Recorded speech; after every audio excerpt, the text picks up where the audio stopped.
Я називаюся Світлана Київчужовіра, і мені сьогодні випав приємний обов'язок представляти нашого доповідача, представляти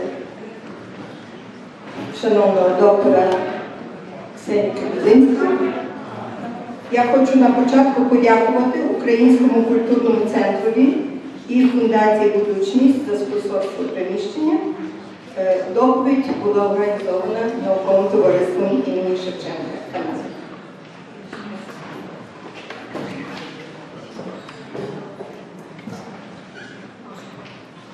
І CV доктор Кiebuzinської, і список її праці є дуже обширний, тому щоб не відбирати у присутніх забагато часу, дати навпаки більше часу для нашого доповідача, я висвітлю лише найважливіші моменти її професійної кар'єри та наукової дороги. Доктор Ksenya Kiebuzinski навчалася в університеті Вермонту і Державному університеті Нью-Йорку в Албані. Здобула магістерський ступінь з французьких та жіночих студій при Брандейс в університеті штату Массачусетс 1999 року. Докторську працю з літературознавства при тому ж університеті захистила 2002 року. Тема дисертації, я даю тут свій довільний переклад українською мовою, «Париж до Полтави. Українські козаки як уявлювана спільнота у французькій культурі 19 століття». Доктор Kiebuzinski працювала архівістом архієпископату Бостону, архівістом та бібліографом довідкової бібліотеки Українського дослідчого інституту Гарвардського університету.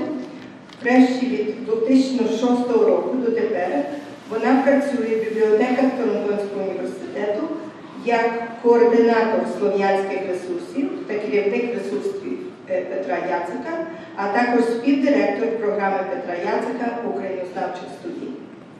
Доктор Kiebuzinski має також і викладацький досвід, навчала в Гарвардській літній школі 2002 року, була асистентом на кафедрах романської та порівняльної літератури і англійської і американської літератури університету Брандейс.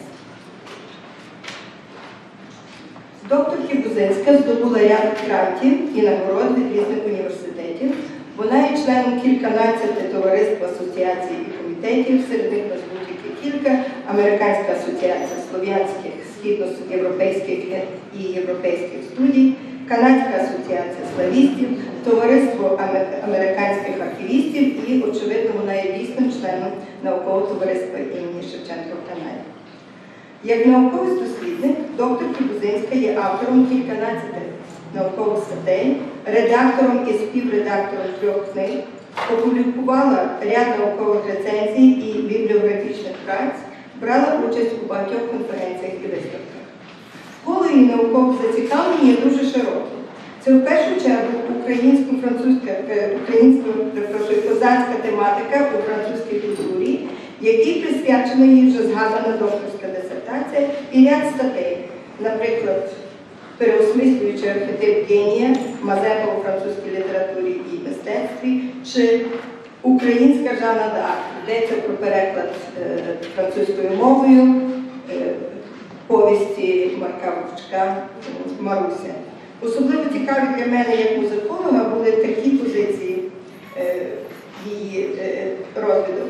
Опера Мазепа Марі де Гранвар на французькій оперній сцені, або танцююча коломийку в операкомі Галицька опера Кася Лео де Ліба. Інша важлива тема – це галицьке життя і культура епохи Габсбургів.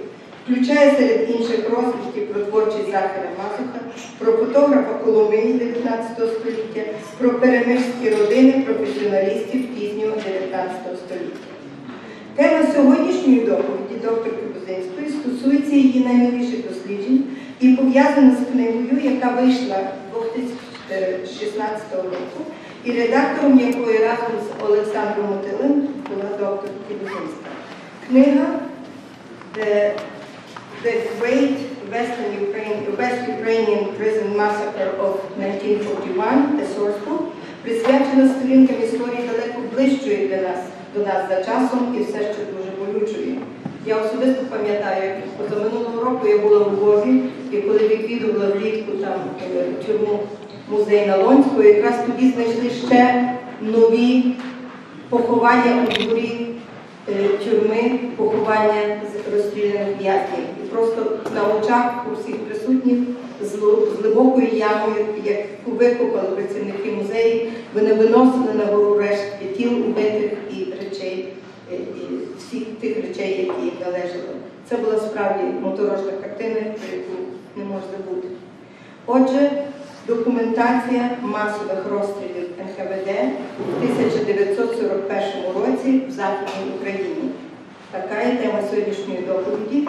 Доповідь буде проголошена англійською мовою. Попрошу до слова нашого шановного доповідача, доктор Ксенію Кiebuzinski.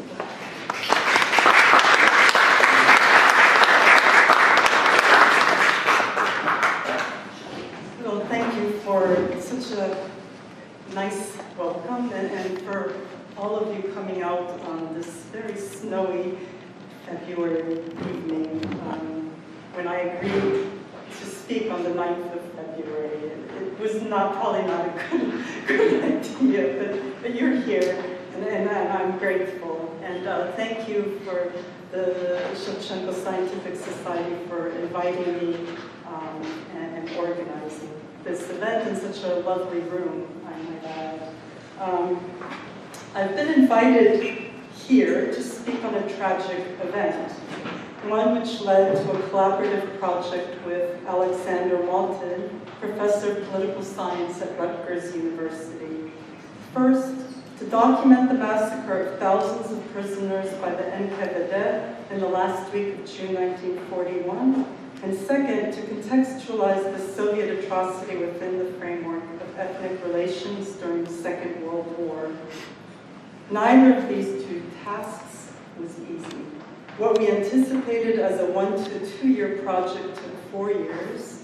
It involved submissions to 2 presses, responses to 4 peer reviewers, and a lengthy and costly process of securing rights and permissions.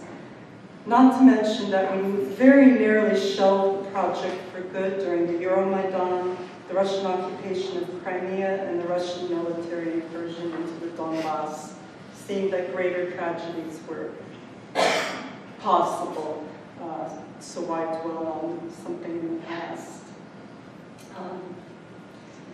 Yet, patience and determination prevailed, and Amsterdam University Press released the source book in late November 2016, so it's been out for about a year. There's one copy already circulating around, and I can pass this one to the other side.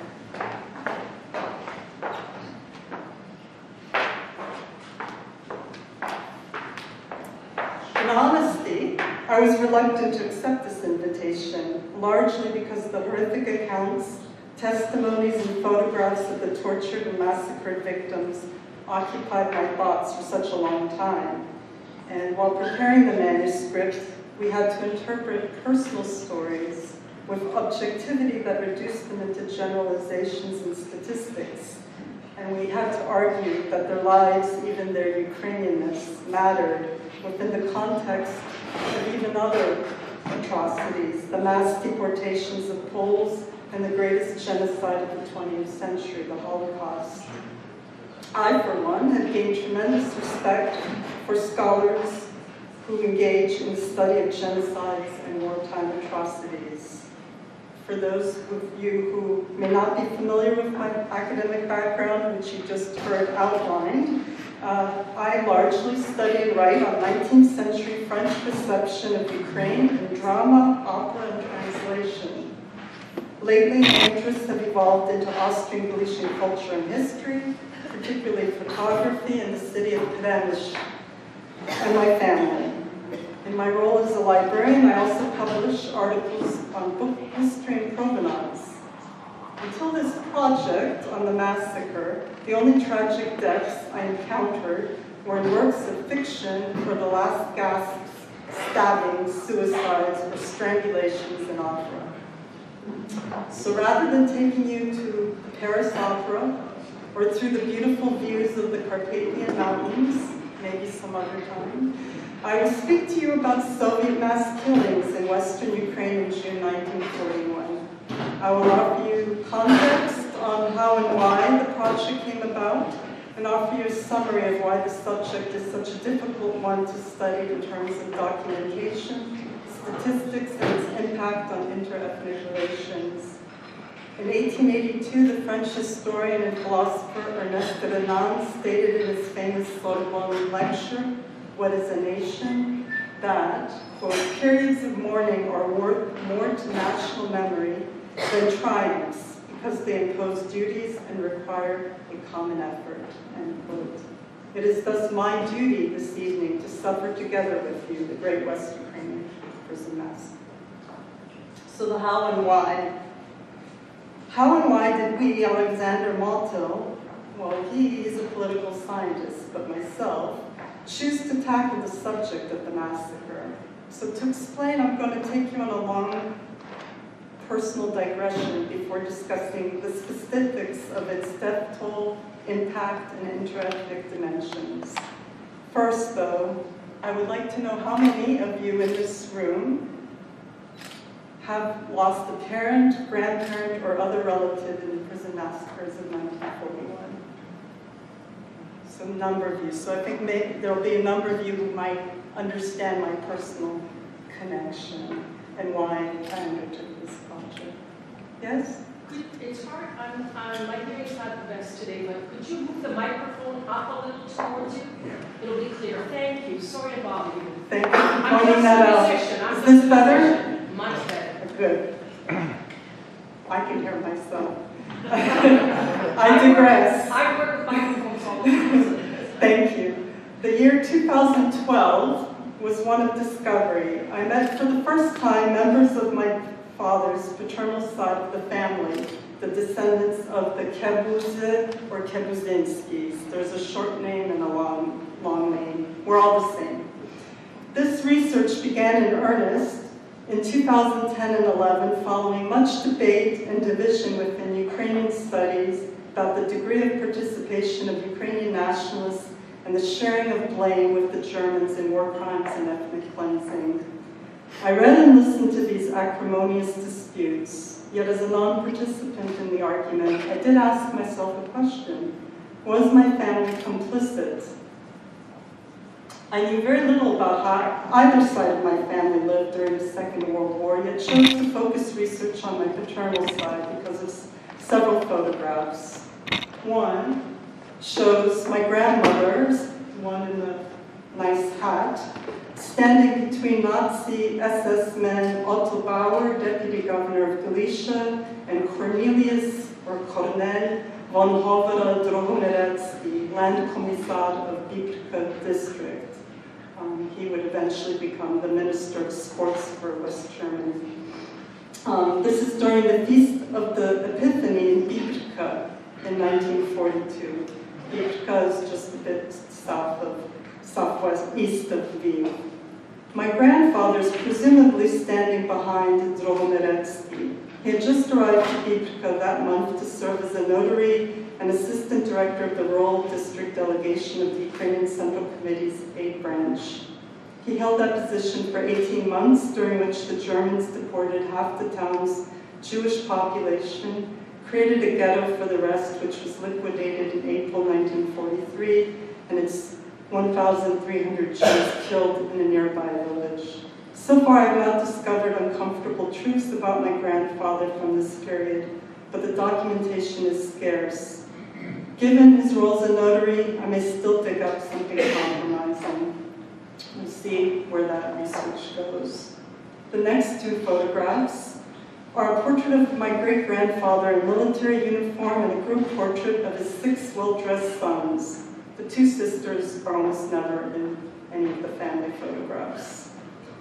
What my research uncovered about my family were complexities of life in Austrian Galicia, interwar Poland, and Soviet and German-occupied Ukrainian territories that are not often discussed by historians at the micro, intergenerational level. I believe that without understanding individual circumstances leading up to the great events, such as war, we cannot comprehend personal or social reactions to them, be they Ukrainians, Poles, Jews, or some other nationality. My grandfather ran a prosperous farm near Peremysh. His sons all graduated from the city's Ukrainian gymnasium. 2 attended the local Greek Catholic Theological Seminary. 2 others obtained law degrees at the Jagiellonian University, and a 5th completed studies at the Academy of Economics in Poznan. They worked, married, had children. The family also had its share of hardships that undoubtedly shaped their political views, and I'm sure most of your families here had similar stories.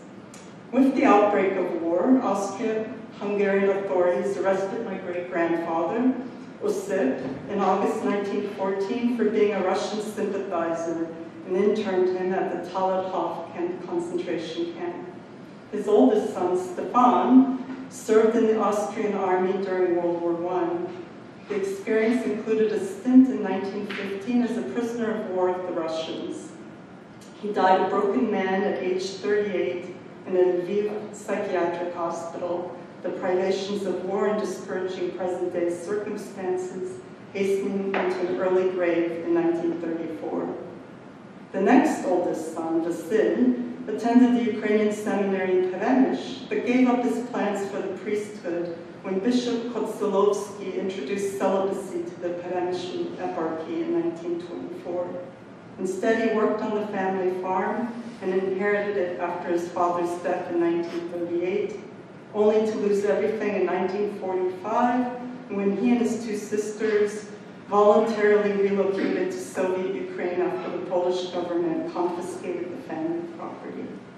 Osip, along with the other Osip and his older brother Vivali, my grandfather, were arrested in December 1929 for public violence and damage to someone else's property. Osip would be arrested twice more, first in September 1939 when he was transported to the Berezykatuska detention camp, only to walk away days later when the prison staff abandoned it with the German invasion of Poland. The next arrest came at the hands of the Germans in August 1944. He worked as a forced laborer in Vienna until the end of the war.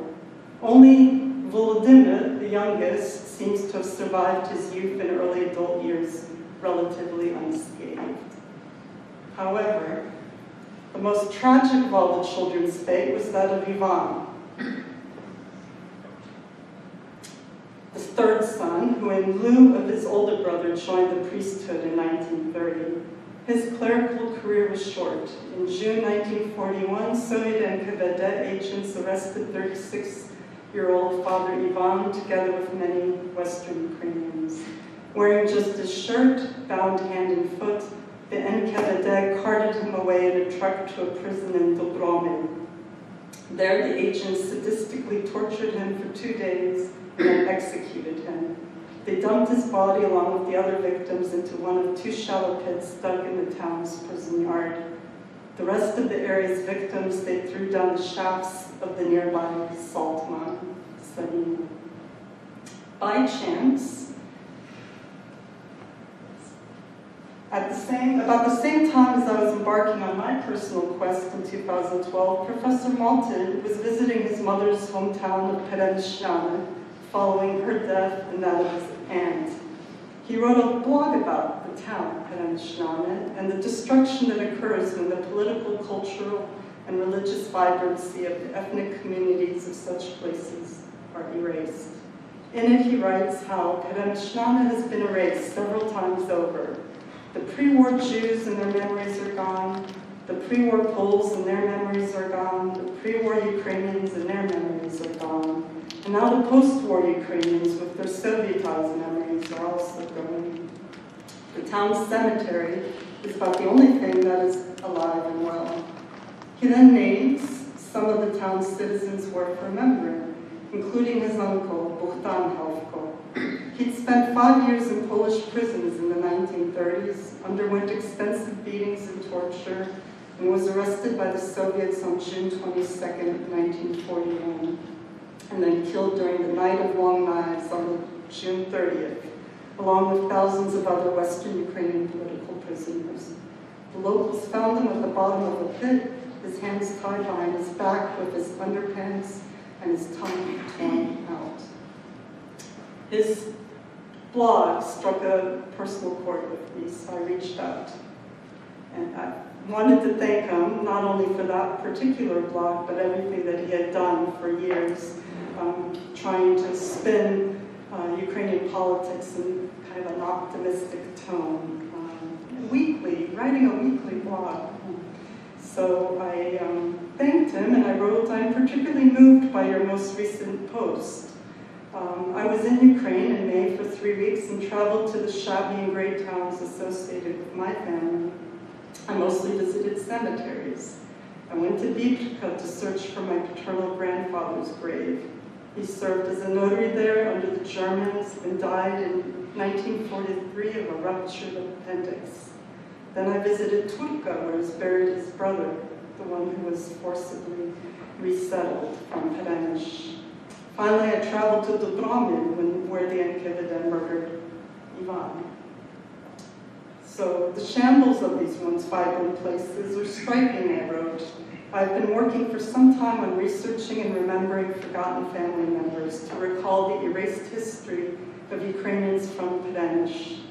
Your post helps make this endeavor seem less narrow-minded.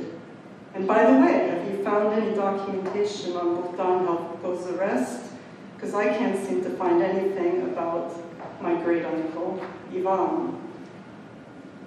I have been told that events were too chaotic and the time for any paper trail, at that time, for any paper trail to exist. The very next morning, Alexander Wattel wrote back, 'Many thanks. Your family-oriented endeavors are virtually identical to mine, and like you, I haven't been able to find a paper trail. But I would like to produce an English-language collection of documents, memoirs, newspaper accounts, and scholarly articles on the mid-1941 massacres. Would you be interested in being co-editor and co-translator? It would not have to be more than 200 pages, and with your access to library sources, we could find the relevant materials easily and produce a good manuscript in under a year. Well, think about it." I said yes the next day, and that was it. You thank someone, they invite you to write a book. So what this shows is that, lesson learned, that you start an academic project if there's interest, and it's even better if 2 or more people share in the personal and scholarly quest. We divided the work up fairly equally.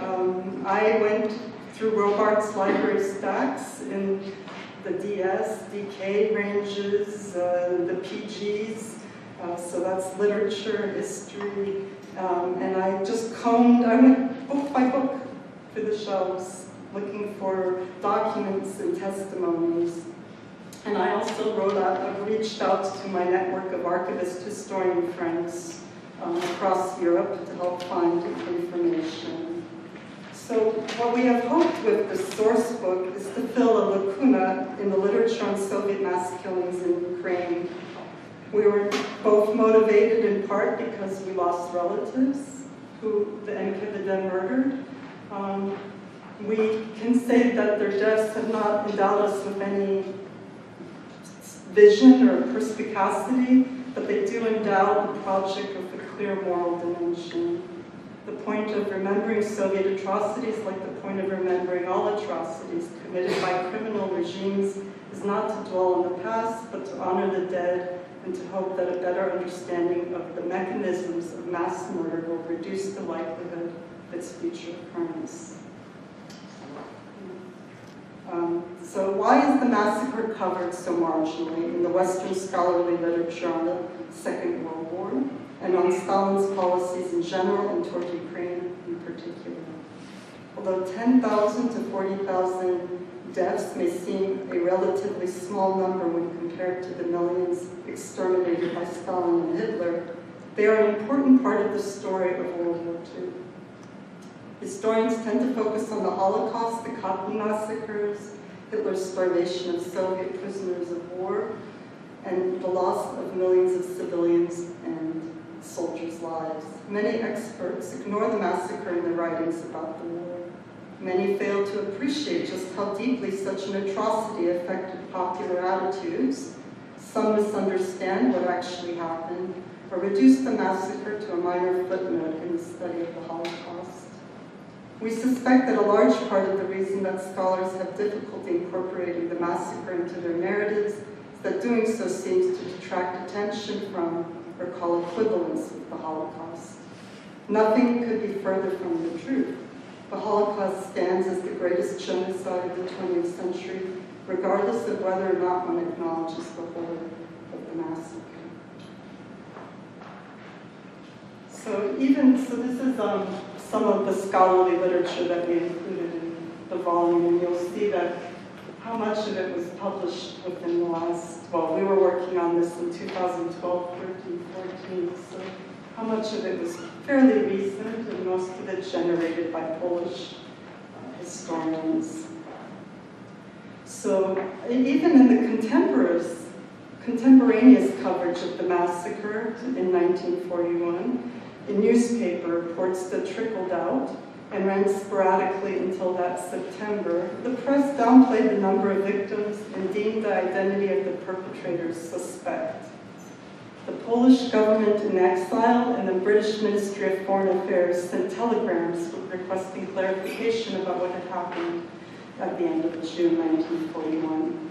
The Polish ambassador in Madrid received reports from Spanish correspondents in the German occupation zone that up to 1,000 political prisoners were executed in the Brigitki prison in Lviv, 413 in the NKVD prison there, 523 in Dubno, and another 180 in Lutsk.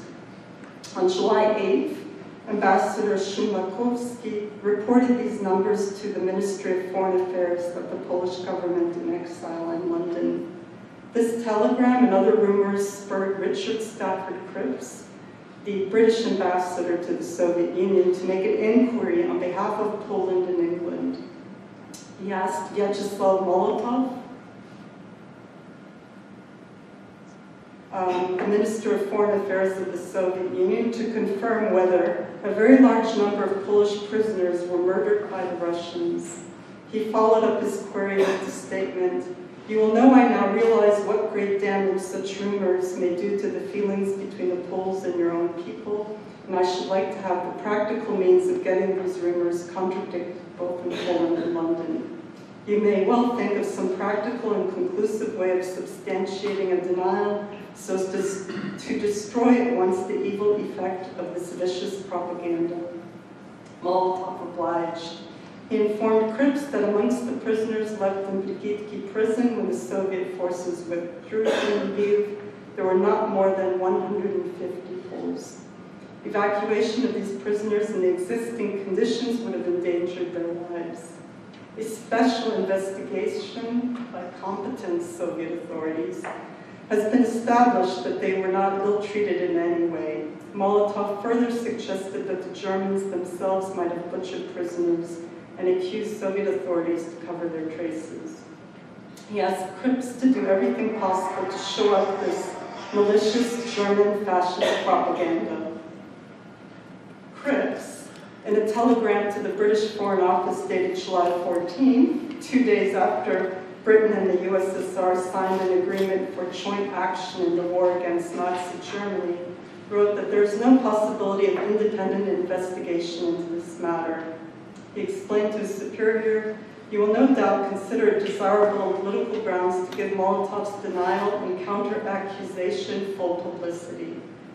Roger Mellor-Makins, the deputy head of the Central Department of the British Foreign Office, relayed this information to the counselor to the Polish embassy in London. However, he dropped the statement about the expediency of giving Molotov's denial and counter-accusation full publicity. No matter.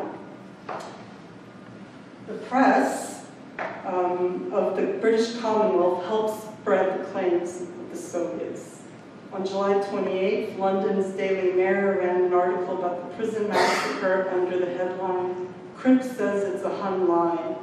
2 weeks later, the Mail in Adelaide, South Australia, halfway across the globe, broke the news under the header, "Nazi invaders murder over 6,000 civilians." These two newspapers and others followed the storyline printed in the Soviet newspaper Pravda.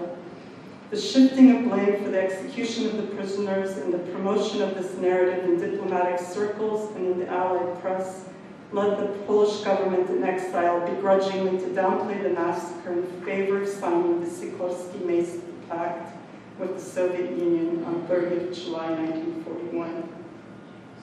The agreement invalidated the 1939 Soviet-Nazi partition of Poland and the Molotov-Ribbentrop Pact and led to the release of tens of thousands of Polish prisoners of war held in Soviet camps. The prison and Katyn massacres were inconvenient truths to be ignored when faced with the immediate necessity and moral imperative of defeating Nazi Germany.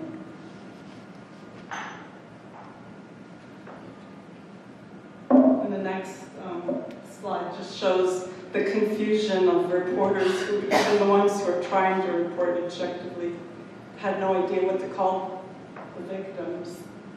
Ukrainian Poles, Ukrainians, civilians, Russian civilians, pro-German Ukrainians. There were journalists, but it's a lot of hedging. What could you do? So after this, after the 1941, when there was a bit of press coverage, massacre then was largely not spoken of or written about, but its survivors and eyewitnesses did not forget. There were a handful of memoirs published after the war in the displaced person camps, about 5. In 1954, the U.S. House of Representatives formed a select commission on communist aggression chaired by Congressman Charles Hurston of Wisconsin. The select committee's charge was to investigate matters concerning the subversion and destruction of free institutions and human liberties in all areas controlled, directed, or indirectly by world communism. The public hearings took place in the U.S., Great Britain, and Germany, and several hundred witnesses testified on a variety of topics, including the systematic killing of political prisoners by the NKVD. Its findings were published in a report, Communist Takeover and Occupation of Ukraine, in 1955. 5 years later, an international investigatory commission called Lemberg 1941 was struck up in The Hague to look into the alleged participation of the Nachtigall battalion unit consisting of a few hundred Ukrainian nationalists and its German officer attaché Theodor Oberlander in the pogroms in Lviv. It concluded that neither Nachtigall nor Oberlander was complicit. However, controversy still surrounds the atrocities of the battalion. In 1962, the OON Bandera faction, Ukrainian publishers in London, issued a collection of documents in English on Russian colonialism and Soviet oppression in Ukraine, with one chapter devoted to the liquidation of Ukrainian prisoners by the NKVD, and it also included eyewitness reports gathered from the previous commissions. And as I mentioned, Poland, starting in 1989, began to investigate Stalinist crimes committed in its former eastern territories under the purview of the Institute of National Memories Commission for the prosecution of crimes against the Polish people. They created district commissions to look into crimes committed by NKVD officers in the eastern provinces between 1939 to 1941. And the results came out in time for the 55th and the 65th anniversary of the prison massacre. Really very important research. So our book, you'll find, as it's circulating around, draws a lot of the eyewitness statements from these commissions, a lot of the scholarly literature produced by the Institute for National Remembrance in Poland, but we also found testimonies that are less known. The original idea for the project was actually to collect stories of people's family members. We had thought about doing calls in newspapers. I think it's still something that should be done. I don't know if I'm the person to ever put it all together into a book, but I would be honored to help get these testimonies to perhaps the Lonsky Museum review. The death toll. So despite more advanced research during the 1990s to the present, there remains some disagreement about how many prisoners were killed. NKVD sources place the number at just under 10,000. Oda Subtelny, the late Canadian historian, says it was 15,000, actually.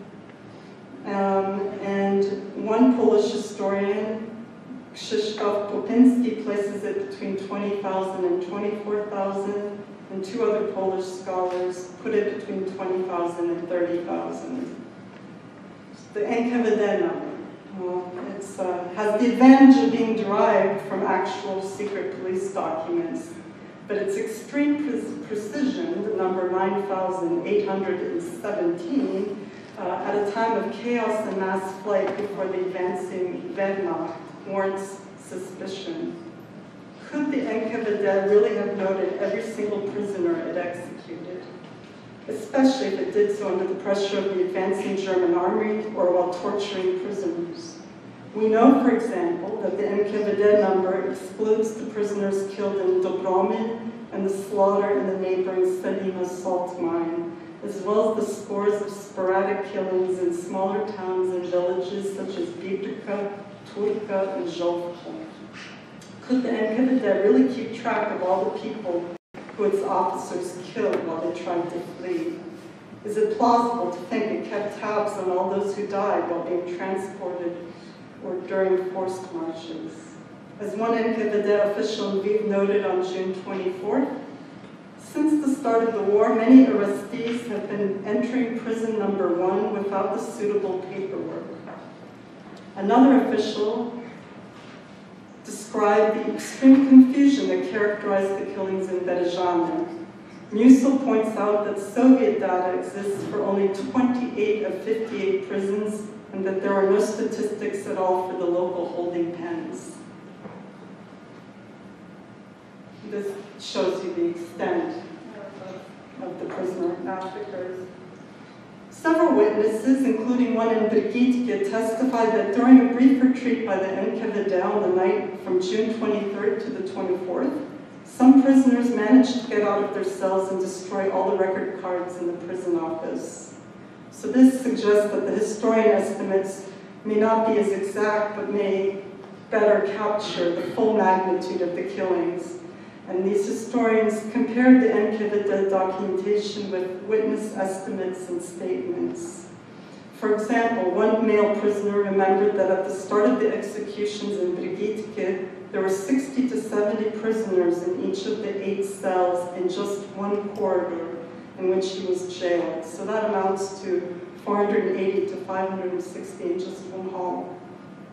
Another prisoner testified there were 115 prisoners originally in cell number 84 in the same Brigitke, but by Saturday, June 28th, only 3 remained.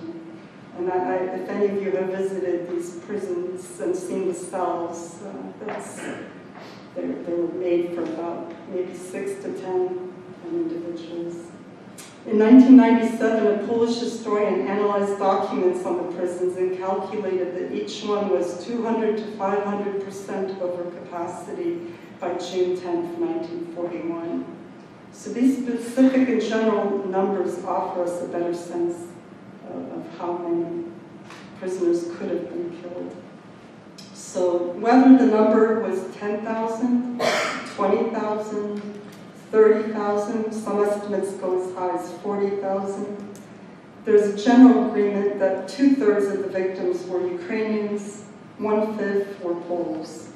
The NKVD also arrested Jews in significant numbers, and they accounted for 28% of the prisoners during the 21 months of the Soviet occupation of Western Ukraine, and 11% at the time of the massacre.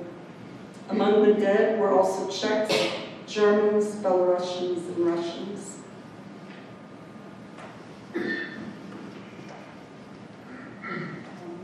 apologize for the quality of this table. A closer look at the statistical data suggests that these percentages may be in need of some revision. Although Poles were overrepresented among the prisoners in 1939-1940, 41% of the prison population, most of them had been forcibly resettled to Siberia and Central Asia during the 4 mass deportation operations of February, April, and June 1940. And from mid-May to mid-June 1941, all of this transpired before the June 1941 massacre. In February 1940 alone, the NKVD deported 88 to 89,000 people from Western Ukraine. Poles comprised over 80% of that number. According to the NKVD statistics, the monthly tally of arrested Poles peaked at 2,759 in March 1940 and then slowly declined.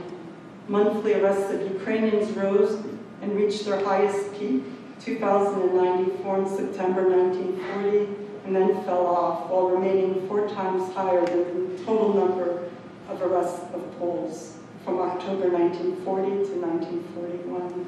So at that point, Ukrainians comprised 75% of the total number of inmates from January to May 1941. Further assessment needs to be done on how many were taken into custody in the first days of Operation Barbarossa. The NKVD picked up Professor Maltel's uncle on June 22nd and my great uncle on June 23rd. With no lists or interrogation files, we presume the percentage of Ukrainians in NKVD custody in late June could be much higher.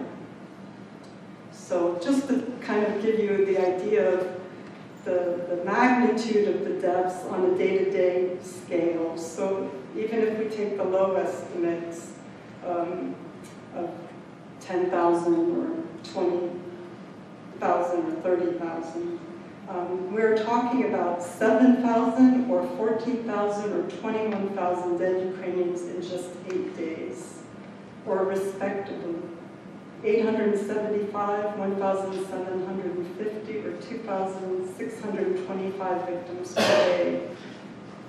For Poles, these figures translate into 2,000, 4,000, or 6,000 dead in 8 days, or respectively 250, 500, or 750 per day.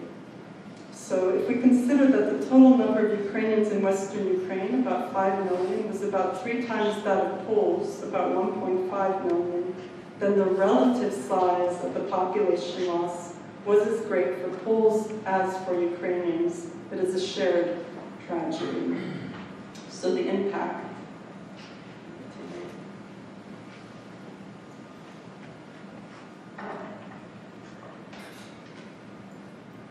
In our analysis of the massacre, we cannot overemphasize how important was the seemingly unending discovery of thousands of decomposed and visibly tortured bodies had on many Ukrainians and Poles.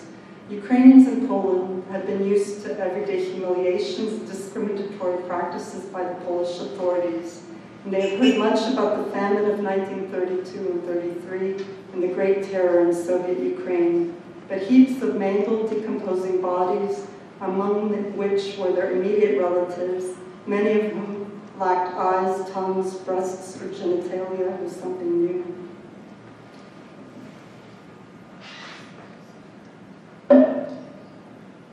Although many Western Ukrainians had welcomed the Soviet invasion of Poland in September 1939, whatever enthusiasm they retained after the NKVD crackdowns of 1940-41 quickly dissipated and turned into profound moral outrage at everything Soviet. Poles generally felt differently about interwar Poland and the Soviet Nazi destruction of their state, frequently blaming Ukrainians and Jews for welcoming and participating in its destruction. But they too reacted with horror to the corpses, mutilations, and stench. After Germany attacked the USSR, according to Artur Wysotsky, Poles relatively frequently engaged in acts of revenge against representatives of national minorities, especially on persons actively engaged in anti-Polish activity during the Soviet occupation of Eastern Poland. Ukrainian and Polish outrage had 2 consequences. On the one hand, it enhanced Western Ukrainian enthusiasm for Germany, one that it had its cultural roots in Habsburg Empire, where Ukrainians enjoyed cultural, religious, and educational privileges. Since the opening of the prisons coincided with Germany's invasion of the Soviet Union, it became as easy to associate Germany with liberation as the USSR with oppression. On the other hand, Ukrainian and Polish hatred of the Soviets easily transferred to Jews. Importantly, anti-Jewish violence took place in what several historians described as a wave that swept across the entire region between the Baltic and the Black Sea, which had been occupied by the Soviets in 1939. 1940, and now fell to the invading Germany and their allies. There were several reasons for this transfer of hatred in Western Ukraine. First, the Nazi-Soviet division of Poland led some 200,000 to 300,000 Polish Jews to seek refuge from the Germans in Western Ukraine and Western Belarus. Many Jews were simple refugees. Many had pro-Soviet sympathies. For many Ukrainians and Poles, their arrival, together with the Soviet arrival, seemed to confirm the widespread belief that Jews supported communism in the Soviet Union. Second, throughout the 1930s, the ranks of the Communist Party of Poland, the Communist Party of Western Ukraine, and the Soviet NKVD contained disproportionately large numbers of Jewish names. Although most Jews were not communists or NKVD agents, the fact that most visible communists in interwar Eastern Poland and many Soviet activists in 1939-1941 were Jews led many Ukrainians and Poles to the conclusion that Jews were responsible for the massacre, which is a perception that blurs the question of whether the subsequent violence was directed at communists who happened to be Jews or at Jews as Jews. I might add that by 1941, this was a falsely formed perception. The high point of Jewish representation in the leading personnel of the NKVD came in 1936 at 39%. This percentage declined to 21% in late 1938. Thereafter, dropped significantly to 4% by mid-1939. The third reason why the outrage was transferred from the Soviets to the Jews by Poles and Ukrainians was that they possessed distinctly anti-Semitic views, some of them, and would have been inclined to associate Jews with evil. Fourth, the invading Nazi forces cleverly positioned themselves as champions of Ukrainian liberation from Judeo-Bolshevism, and not only encouraged but usually initiated the anti-Jewish violence. An important point that meant that Poles and Ukrainians frequently joined in already ongoing violence rather than actually starting it.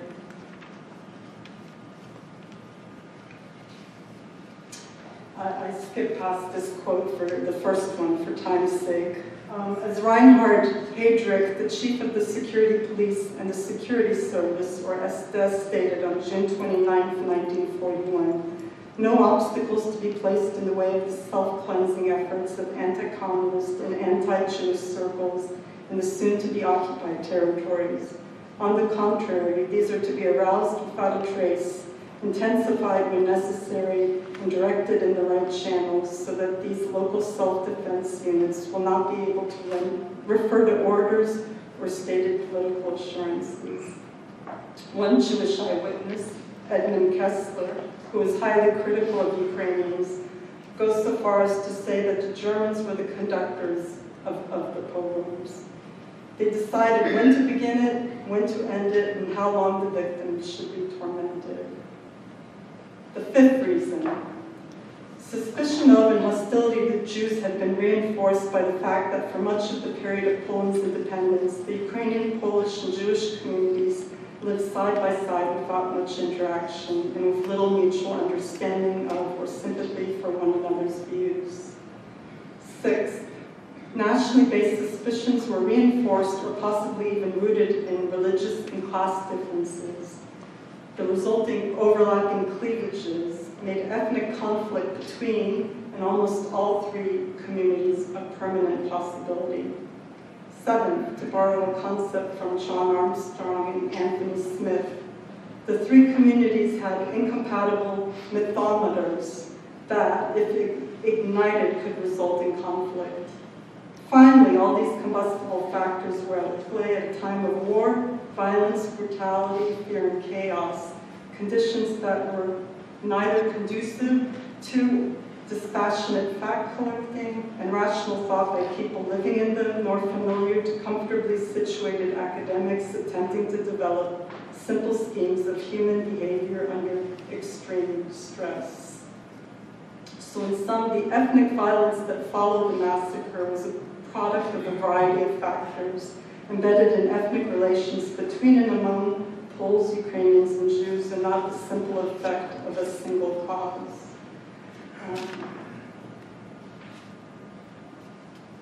The Great West Ukrainian Prison Massacre of 1941 came to have very different meanings for Ukrainians, Poles, and Jews.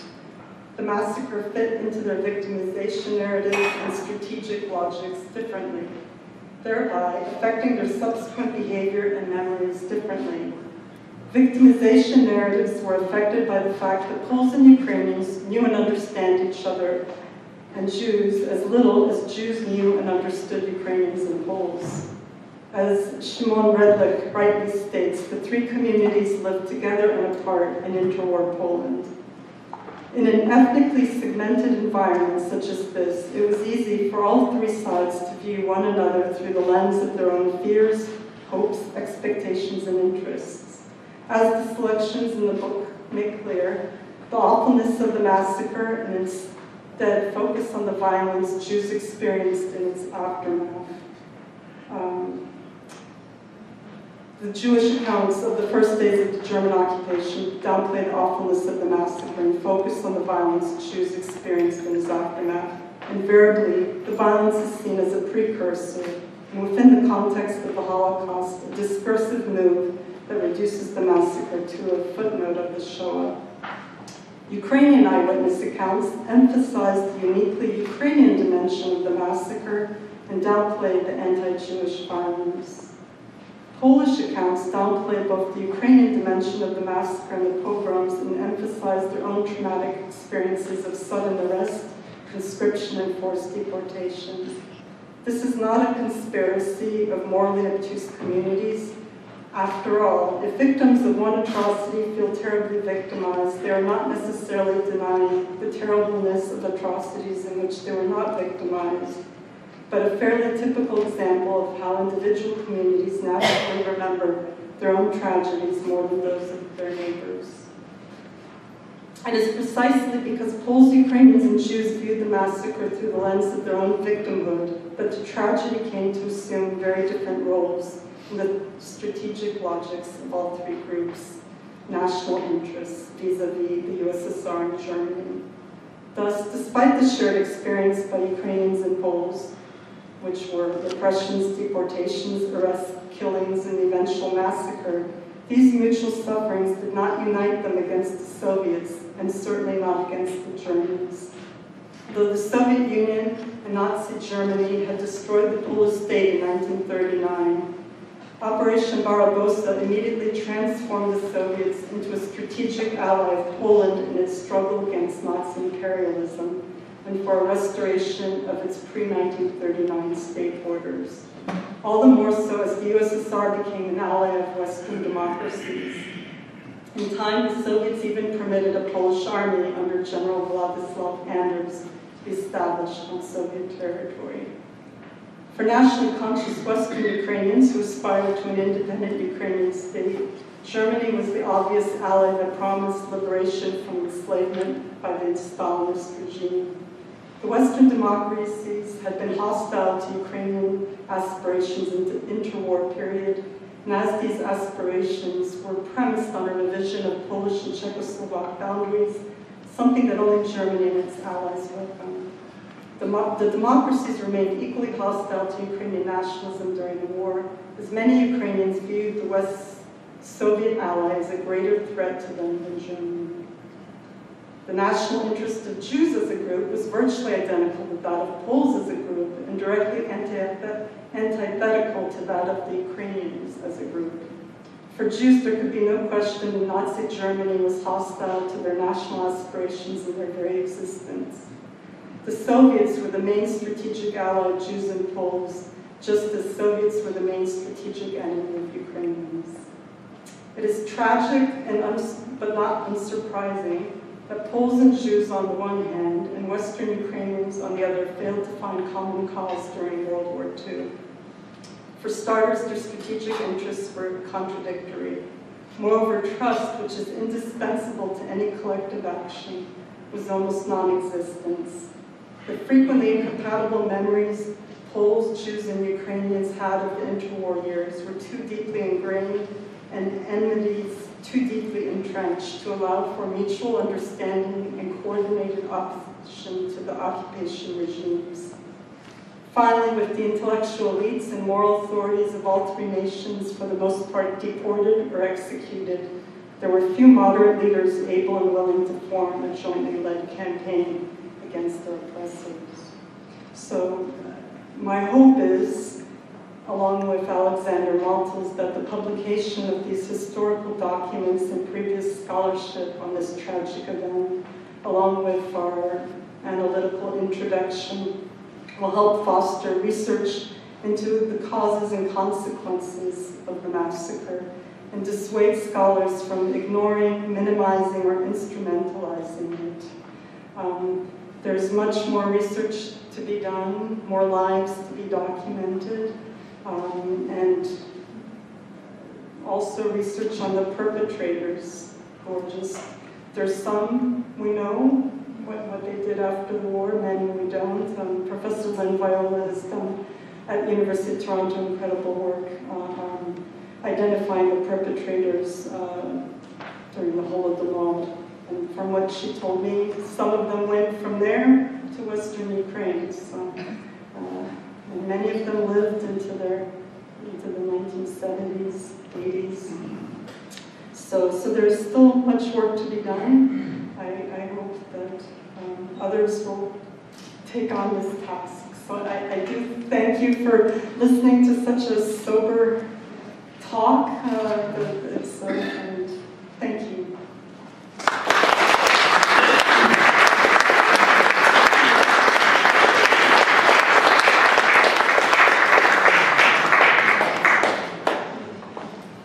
Дякуємо доповідачу, доктору Кіебузинській. Тепер прошу питання. Прошу. First of all, thank you very much for a very interesting presentation. I wanted to ask you, did you come across anything? Не можна чути, голосніше. Did you come across in your research anything on women and what percentage of women were prisoners at that time? Well, I don't have percentages, but there were many women, there were children, there were some quite elderly in their 70s or 80s, but the majority were young men. There has been a historian in Ukraine, in Lviv, who has done a statistical analysis of the numbers for the prisoners massacred in Lviv. We do have names for Ternopil as well, the journal in Kiev, Zahiv, Venchuk, that has compiled lists. So that's a very good question, but unfortunately we don't know the names associated with the deaths for many of these prisons.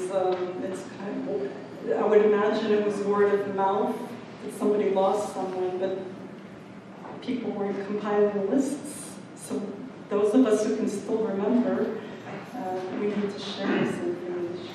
Many of my family members were in Zolochi Castle, and I think about 50% were killed on that day in June, and the rest were deported or taken back to Siberia, and they all ended up in different gulags to do partly Thank you. Yeah. My history, just going to make a comment and then a question. My history is I was raised in Poland as a child. So the smoke of what you're talking about stretched into the 1950s when I was born. Because I didn't even know I was Ukrainian. When I came to Canada, my mother said, and I said, Mama, я не będę, co to jest? Я не знаю. So what I like to say is that Ukrainians, even into the 50s, living in Poland, in Western, near Germany, were very petrified even to tell their children that they're Ukrainian. So my thing was that I remember my mother being attacked by some Polish men when I was 5 years old, yelling at us, we're going to kill you all here. And I was only 5 years old. But what amazes me, that in Canada, my Polish Ukrainian friends who are from Poland, they say, oh, to nie ma takiego jak Ukraińcy, wy jesteście Ruski, you're Russian, you're not Ukrainian. But when it comes to the atrocities that they equate with Ukrainians, to Ukraińcy są. But when it comes to everything else, Ukraine doesn't exist. So make up your mind in Poland. Does Ukraine exist for you, or are we Russia? So when it's negative, it's Ukrainians. When it's positive, it's Russian. And może pół na pół, proszę pana.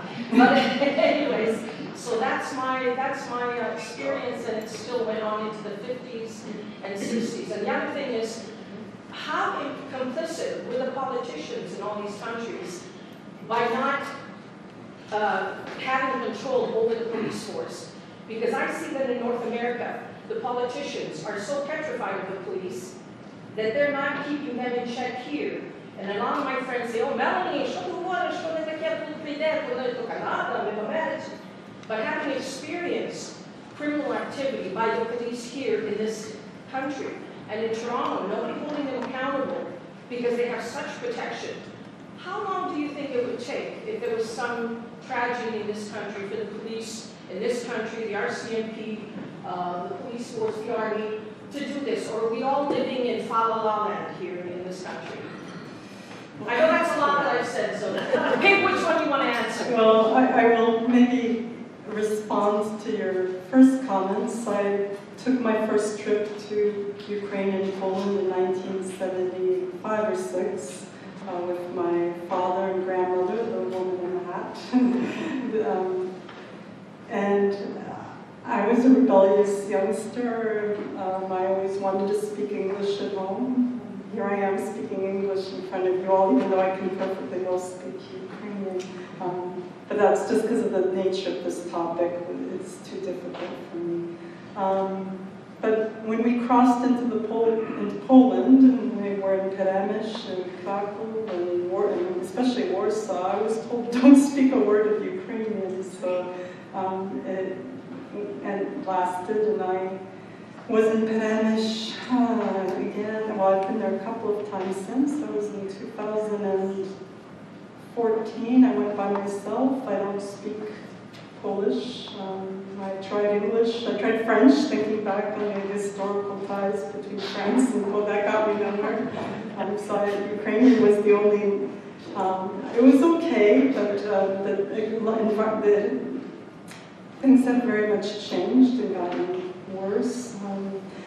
But as I say, I prefer to look forward and we can document it, which was why I came about this as a personal history project, because I think many of us feel we're either blamed as a group for things, but until I know what my family did, or that they were not just victims, perhaps, then I need to stand on steady ground. So, but it's this, that we don't want to go to making broad brushstrokes about Poles or Ukrainians or any. I'm only speaking from personal experience. No, and we all experienced it. And also, being an entertainer and a singer, I work a lot in the Jewish community. And as soon as they find out, one very wealthy, well-known Jewish woman who now has passed away, who I did her husband's birthday, said to me,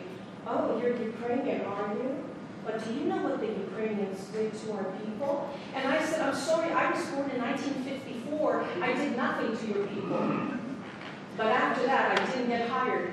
Well, this book hopefully will I help. guess it's still happening. Так, чи є ще якісь інші питання? Прошу. Okay, I have two questions, since you did it in English, so first I'll talk about past, and maybe perhaps you could comment on the present, especially all the legislation enacted last week in Poland, which bears indirectly on your topic.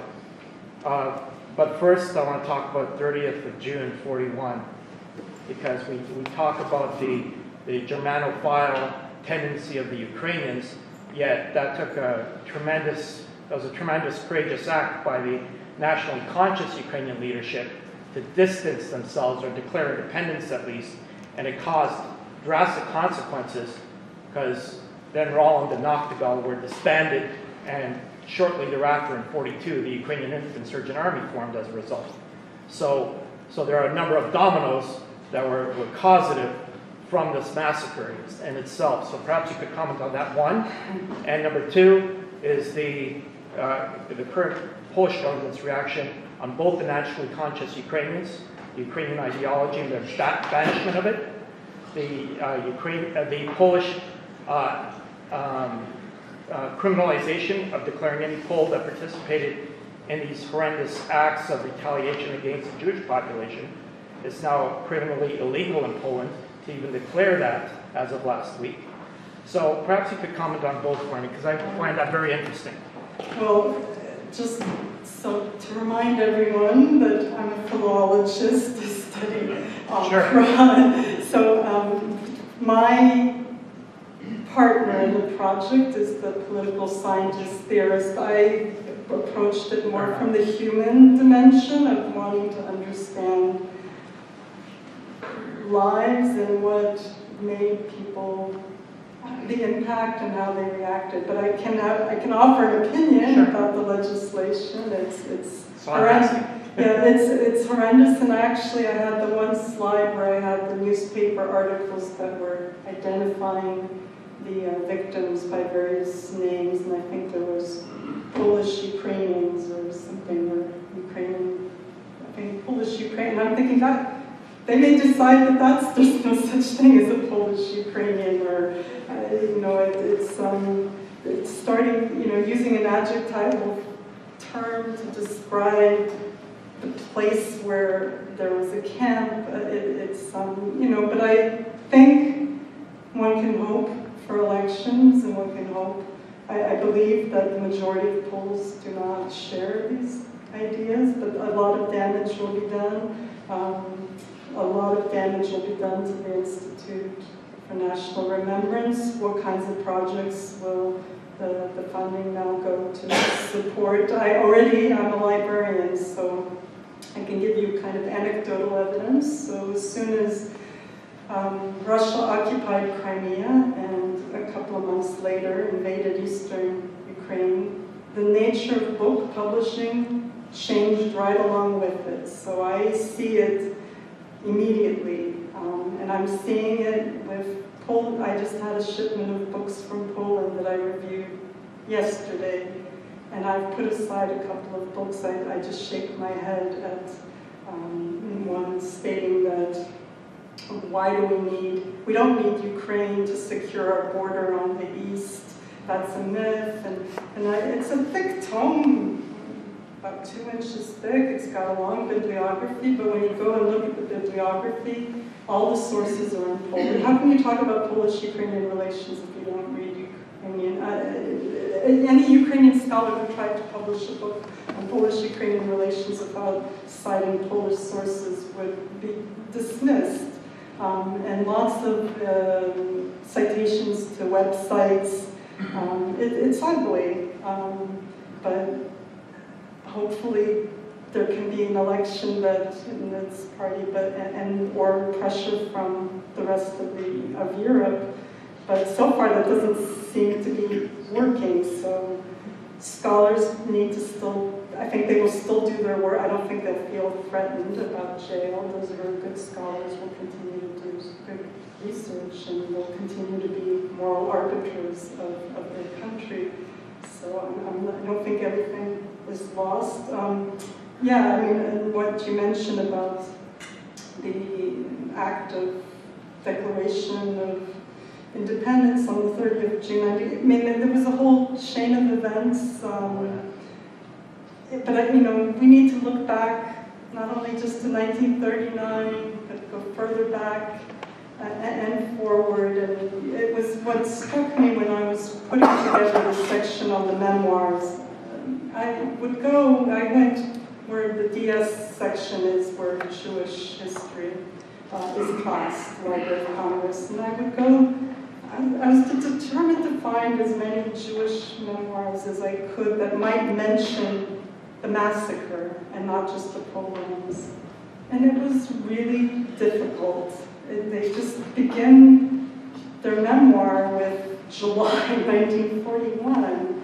It was very frustrating, and so we did. In your book, you will find some that give a little more context. But that said, in the Ukrainian, some of the literature, memoir, kind of cross between fiction and memoir, Jews are very much in the periphery. Like as they're moving towards the prison to go identify families, they're not really visible either. So it's very complex. Czy jeszcze pytania? I'm just wondering if a person wanted to do some inquiries about, let's say, Brigitke, can you show up one day and say, look, my uncle died here, could I get some information about it? Will they open the doors and allow you to enter? I understand it's a prison right now. Well, the SBU archive is very accessible. So you can actually, from the comfort of Toronto, write to the SBU, our archive. They have an online form where you put in a request.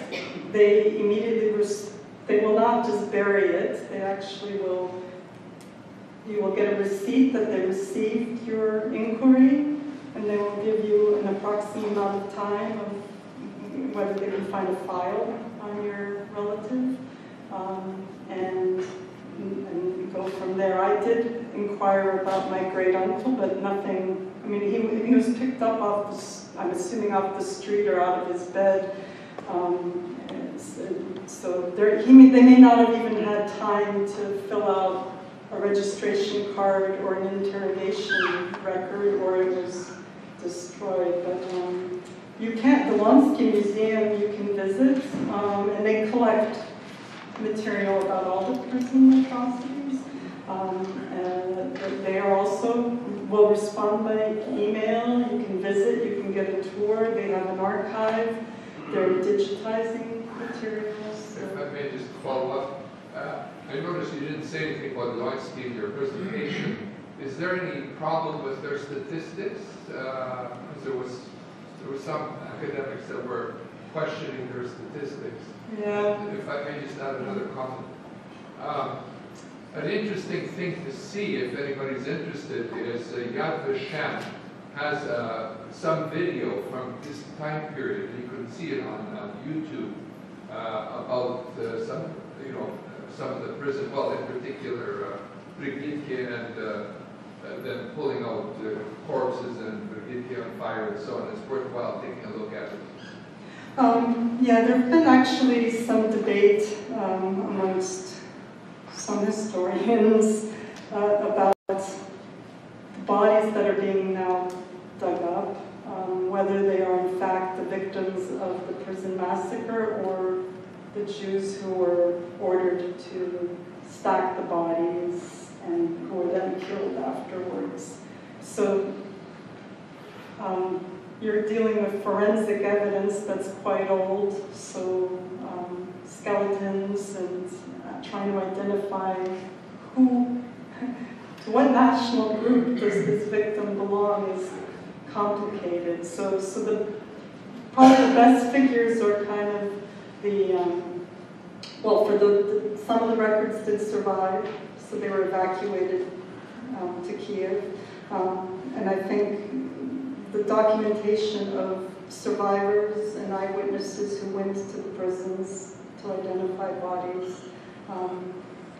It is probably your best bet. And frankly, I know people distrust memory, but I find with these kinds of events, when I cross-reference what someone remembers with what happened, with actually finding documentation, it's often quite accurate. So yeah, the numbers, and the same thing with the Holodomor, that's also, but there's been a lot of very good work done on that as well. Якщо ще останнє питання, прошу. Останнє. I want to thank you for your presentation, first of all, and all the work you and Alex Melton did this volume together. What I wanted to ask you is this just a selection of eyewitness accounts and documents? Because there are a lot of repetitions. And what percentage of the document, what percentage is the selection consist of? And secondly, has there been any scholarly reaction, that is, in terms of reviews or articles to your collection? Okay, so the selection was, well, for the scholarly literature, it was pretty much whatever was out there and was analytical. And when we started, we didn't have that much, but as we worked, I would get shipments of books from Poland, and we had already made our selections. I'd be like, Alex, we have to include this one and this one. And the same thing with a lot of the Polish testimonies. There was a series of, not just about the massacres, but the Wola massacres and Polish-Ukrainian relations in general. So I went through and found, so a lot of it was just kind of happenstance as the books came and the new material.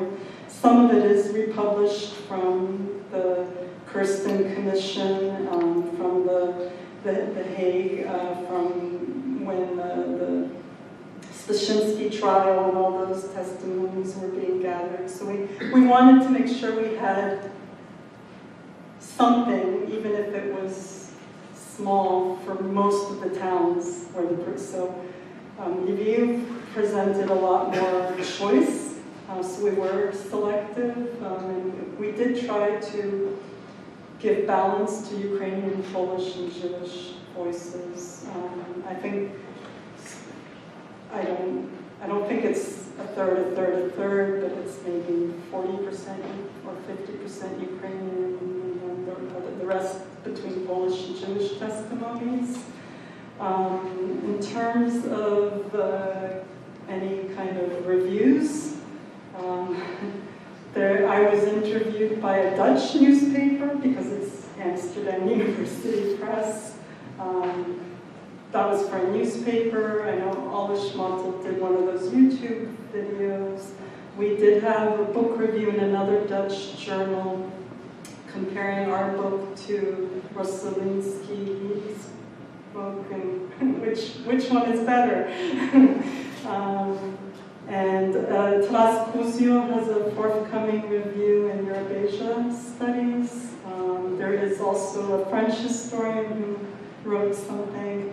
And it was interesting, the French historian, because, well, he's American, he lives in France, knew nothing about it, so he actually did email interviews with both of us, asking a little bit more personal questions about the project. So it was, but yeah, it would be nice to have more scholarly reviews, whether they're positive or not. I mean, it's a lot of work that went in. Publishing such types of books is not only a huge time commitment, it costs money. You need a subvention for a lot of publishers these days. They don't just publish books. There were all the, I secured copyright clearances for almost everything. The Poles were very gracious. No one asked for money. The Ukrainians didn't. But anything that was published in American journals, unless it was Ukrainian community material, cost a lot of money. That we got photographs reproduced from Yad Vashem, from the The Wisconsin Historical Society has Alvin Steinkopf. He was a journalist who was firsthand observed it. So he has photographs there, but they're misidentified in the archive as, I forget what he says, Poles killed by Germans in 1939 or something. And I've been trying to get the archive to, I'm like, no, this is not correct, but the archivist doesn't, anyways. So I'm publicity shy, so perhaps I should be trying to get people to write reviews. I feel like I already did my work, but I guess it's not over, which is why I'm here. And I'm grateful for the Shevchenko Scientific Society of the U.S. who actually gave us a subvention, as did the Ukrainian Studies Fund. So without their support, it would have just remained a manuscript. Can I just make one suggestion very quickly? I'm sorry, I don't mean to monopolize everything. But look at all of us in this room. Look at our age group. I don't think anybody here is under 20. I think this is, I know you are. Why do you think I sat beside you? I like to sit beside young men. But what I'm saying is, this is great that we're all here. I think I'm the only one that may be unusual because I'm a musician, I'm a singer, I'm somebody who was into PR. But I feel that what you've printed here and what you're educating us to is so important for the younger generation to get interested in. I have done fundraisers for so many different groups, for the Black community, for other communities, and they're packed with young people. They're really interested. It's still vital information to them what happened 200, 300 years ago. And there's one program which everybody will laugh at and say, oh, Mamanya, what are you saying? It's called Coast to Coast. And it goes across the world. I don't know if you've ever heard of it. Coast to Coast. Anybody heard of it before? Yeah. You have, right? Okay, with George Norrie. This man, about 6 months ago, had a professor from the University of New York University, who they were asking him about the Crimea, Ukraine, and Russia. He basically said Ukraine does not exist. The Crimea is Russian, Ukrainians are Russian, and Mr. Norrie sort of believed him because this is a university professor. I think you're wrong in being publicity shy because other cultures are not publicity shy. We need to be out there. We need to do our PR. We need to learn from other cultures that we've got to spread this. You should be right. You're sitting here and you're speaking to a group of convinced people. You know, and I came here because I was affected by this in the 50s in Poland, and I wanted to hear this. So it was interesting for me to see what you would present. But you've got to get on these talk shows. You've got to speak up. You've got to call this guy. He would take you on like that. I mean, you have credentials. I'm just a singer. Nobody wants me just to sing. But you, with your credentials, he'd take you on and maybe speak, with this other professor from New York University who is extremely anti-Ukrainian. Yet the couple on the wall, and I said, well, maybe you rich places of this stuff, because that's the only way you'll get justice. But do not be shy. Do not be shy. Please go out there. They need to hear this, because we are being pounded in the media. And people like you have credibility, so please, with a round of applause, tell them call Coast to Coast and say, I want to have a conversation with that professor you have from New York University.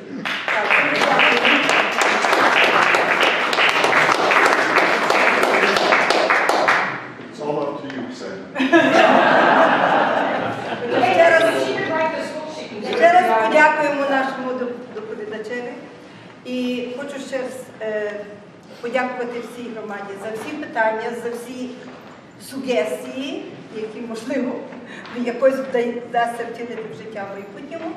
У нас буде тут ще кава і солодке, ще є кава і солодке, а наступна доповідь Наукового товариства Шевченка відбудеться 23 березня, це є традиційна шевченківська доповідь.